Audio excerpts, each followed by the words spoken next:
I spent over $2,000 chasing a brand that was supposed to change my life. Neumann, the Germans, the goat of microphones, the brand that every legendary vocal in history has run through. And after all of that, the obsession, the research, the test sessions in the studio, I'm walking away. Not because it's bad, it's actually incredible. I'm walking away because I finally had to be honest with myself about something musicians refuse to admit. The gear isn't the problem. I was. Okay, real talk. If you grew up around Chinese culture like I did, there's this thing baked into you. Almost genetic at this point, where the most expensive thing is the best thing. Full stop. No debate. You want the best, you buy the most expensive thing. That's just the rule. And for a long time, that rule ran my entire approach to music production. I want to make it, like actually make it. Not just dabble, not just post tracks and get thousands of streams. I'm talking headlining stages, real impact, music that matters. That's the overarching goal. So naturally, when I started building out of my recording setup, I went straight to the top. Not the top, but the Neumann TLM 103, condenser microphone. Used on records you've heard 1,000 times. The second I heard it in a properly treated studio, I'm talking acoustic panels, controlled room, the whole deal, I almost cried. No joke. That mic made my voice sound like money. Body, presence. But here is where it starts to fall apart. Hey bro, I don't record in that studio every day. I record at my home. Plaster walls, parallel surfaces, a room that was definitely not designed with acoustics in mind. And the 103, that mic hears everything. Every reflection, every flutter echo, every tiny imperfection in my room. It captures it all with stunning, brutal clarity. The same sensitivity that made it magical in the studio, at home, it turned everything into a reverb nightmare. And then the headphones, the NDH 20s.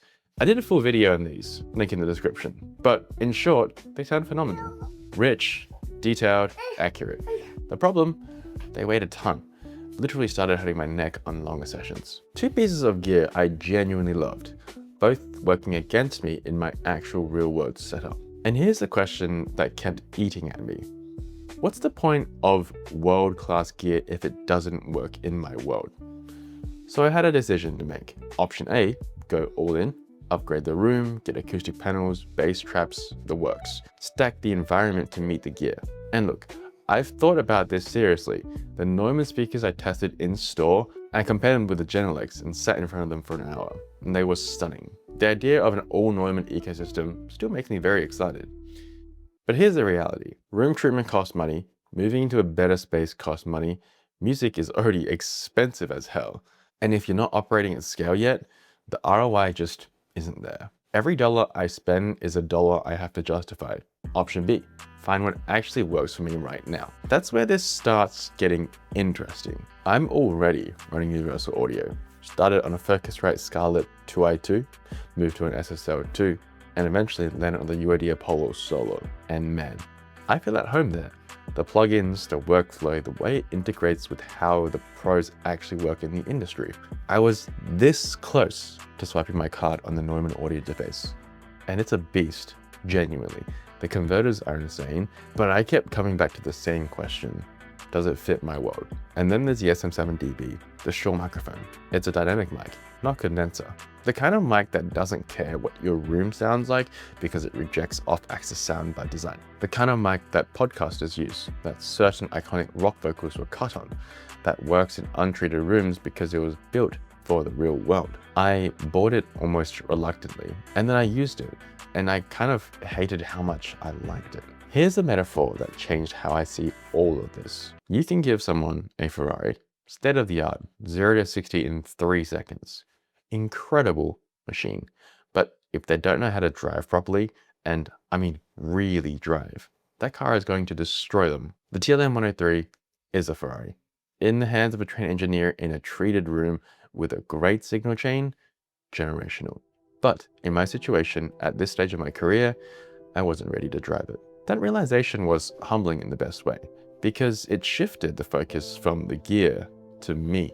I've been watching Mix with the Masters lately, and every time I go through one of those sessions, I feel like I've been seeing music in black and white, and someone just turned on color. There's so much I still don't know about mixing, mastering, the details that separate a good track from a great track.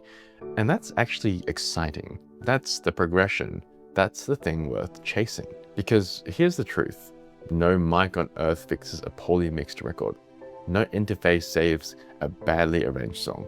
The gear amplifies the skill, which means first you build the skill. So where does that leave me now? And now I'm looking at the Sony C100 as my next condenser. Or maybe down the road the C800G. And maybe one day the C800 happens. But the bigger thing I've realized is this. I was trying to buy my way to a sound before I'd earned the right to use it. The most expensive gear needs an all-encompassing ecosystem to shine. The right room, the right treatment, the right signal chain, the right engineer behind the console. The gear needs the environment needs the skills, and the skills need the time. Right now, I'm building the foundation.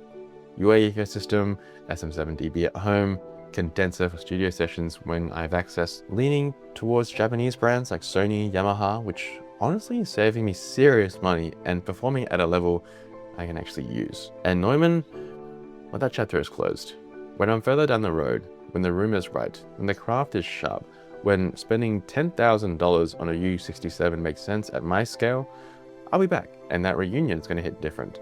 But right now, I'm done letting brand obsession override practicality. Here's the moral of the story. Stop asking what's the best gear, start asking what's the best gear for you, right now in your actual life. Because I spent thousands of dollars learning a lesson that I could have learned for free. The tool has to fit the craftsman, not the other way around. I'm not giving up on excellence. I'm just being smarter about the road to get there. And honestly, that's the most expensive lesson I've ever been taught, by a microphone. And if you want to see me rank universal audio plugins, make sure to click the link right here.